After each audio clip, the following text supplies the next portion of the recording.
អីបានមួយទាំងអស់គ្នាបត់ស្វែងមួយដឹងអត់ថាមូលហេតុទេបានមួយបត់ស្វែងមួយឃើញគេមកមួយបត់តាមគេដែរមួយណាចុកមើលខាងនេះឃើញមើលខាងនេះបត់តាមគេដែរមើលខាងនេះ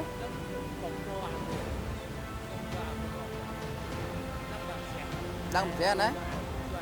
បាទអញ្ចឹងពូសូមបញ្យល់មួយទាំង3នាក់មួយណាអញ្ចឹងកាលណាមានរង្វង់មូលក្មួយត្រូវមើលផ្លាកសញ្ញានៅខាងស្ដាំដែរផ្លាកសញ្ញារង្វង់មូលតម្រូវឲ្យក្មួយជិះកាន់ស្ដាំបត់រង្វង់មូលមួយជុំណាមួយណាកាលណាក្មួយបត់ឆ្វេងវាអាចបង្កគ្រោះថ្នាក់ដល់អ្នកដទៃហើយក៏អាចបង្កគ្រោះថ្នាក់ដល់ខ្លួនឯងដែរណាមួយណាបាទអញ្ចឹងយើងត្រូវចូលរួមប្រតិបត្តិចរាចរណ៍ទាំងអស់គ្នាត្រូវប្រកាន់ស្ដាំណាមួយណាបាទអញ្ចឹងយល់ដល់មួយយល់ទៅមួយស្រីយល់ទៅអញ្ចឹងថ្ងៃក្រោយចូលរួមប្រតិបត្តិទាំងអស់គ្នាណាមួយណាបាទតើជើញចុះអញ្ចឹងបាទអញ្ជើញ